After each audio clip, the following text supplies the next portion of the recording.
Good morning India. Fast 15 में आपका स्वागत है। आज की फास्ट लाइफ के लिए है फास्ट 15। कोलकाता के न्यू टाउन में वर्क पार्ट्स बढ़ रही है। यहाँ मौजूद ऑफिस स्पेस को वर्क पार्ट्स में बदल दिया गया है।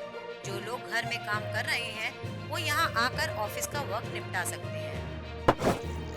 कोरोना के बढ़ते मामलों के चलते कनाडा ने बड़ा फैसला लेते हुए भारत से आने वाली डायरेक्ट फ्लाइट पर लगे बैन को और 30 दिनों के लिए बढ़ा दिया है। कनाडा ने कोरोना महामारी के चलते भारत से सीधी उड़ानों पर प्रतिबंध को 21 सितंबर तक बढ़ा दिया है। हेल्थ मिनिस्ट्री द्वारा जारी आंकड़ों के मुताबिक भारत में पिछले 24 घंटे की बात करें तो कोरोना वायरस से संक्रमण के 28,204 नए मामले सामने आए हैं और 373 मरीजों की मौत हुई है, जिसके बाद कुल मामलों की संख्या 3,19,98,158 हो गई है। जंतर मंतर पर भड़काऊ नारेबाजी से जुड़े मामले में बीजेपी नेता अश्वनी उपाध्याय देर रात 3 बजे कनॉट प्लेस पुलिस स्टेशन पहुंचे थे। पुलिस से मिली जानकारी के मुताबिक इस मामले में हेड स्पीच से जुड़े आरोपों में अश्वनी उपाध्याय, विनोद शर्मा, दीपक सिंह, विनीत क्रांति, प्रीत सिंह और दीपक नाम के 6 लोगों को गिरफ्तार कर लिया गया है।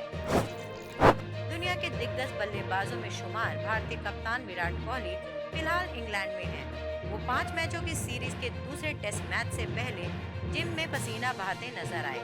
उन्होंने सोशल मीडिया पर एक वीडियो क्लिप शेयर किया है जिसमें वेट लिफ्टिंग करते नजर आ रहे हैं। भारत और इंग्लैंड के बीच सीरीज का दूसरा टेस्ट मैच लॉर्ड्स मैदान पर 12 अगस्त से खेला जाएगा। इस्लामिक न्यू ईयर की शुरुआत हो गई है। मुहर्रम का महीना इस्लामिक कैलेंडर का पहला महीना है। ये महीना बेहद खास माना जाता है। इस साल अंग्रेजी कैलेंडर के मुताबिक मुहर्रम का महीना 10 अगस्त से शुरू हुआ है।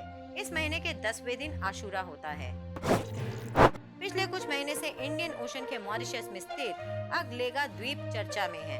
कई अंतर्राष्ट्रीय मीडिया रिपोर्ट्स में अगलेगा द्वीप को इंडिया का मिलिट्री बेस बताया गया है। ये सच है कि मॉरिशस के अगलेगा द्वीप का भारत विकसित कर रहा है। ये सच है कि मॉरिशस के अगलेगा द्वीप को भारत विकसित कर रहा है। इस द्वीप पर स्थित हवाई पट्टी का कुछ दिनों पहले ही विस्तार हुआ है, लेकिन भारत यहाँ सैनिक अड्डा बना रहा है या नहीं, इस पर भारतीय सेना और सरकार ने कोई भी आधिकारिक बयान जारी नहीं किया है। गुजरात के आनंद में पटाखों की दुकान में भीषण आग लग गई। पटाखों के फटने से आग और भी भयावह हो गई। आग लगने से बाजार और आसपास के इलाके में अफरा तफरी मच गई। आग पर काबू पाने के लिए आनंद, करमसद, नाडियाद और बडोरा से दमकल कर्मियों को बुलाना पड़ा। आग लगने के कारण का अभी तक पता नहीं चला है। कई वाहन भी चपेट में आ गए। भारतीय एथलीट नीरज चोपड़ा ने टोक्यो ओलंपिक में गोल्ड मेडल जीतकर इतिहास रच दिया है। उनकी इस कामयाबी का फायदा उनसे पूरी तरह अनजान लोगों को भी हो रहा है। गुजरात में एक पेट्रोल पंप के मालिक ने उन सभी लोगों को 501 रुपए का पेट्रोल मुफ्त देने का फैसला किया है जिनका नाम नीरज चोपड़ा है। सोमवार शाम को टोक्यो से भारत पहुंचे नीरज चोपड़ा का जोरदार स्वागत हुआ।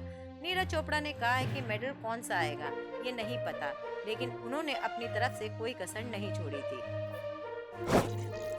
तुर्की अपने तटीय इलाकों में जंगल की भयानक आग से जूझ रहा है।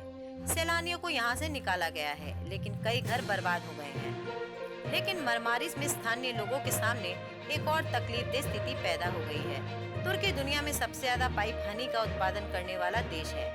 ये शहद देवदार के पेड़ों पर रहने वाले एक खास कीड़े से मिलता है।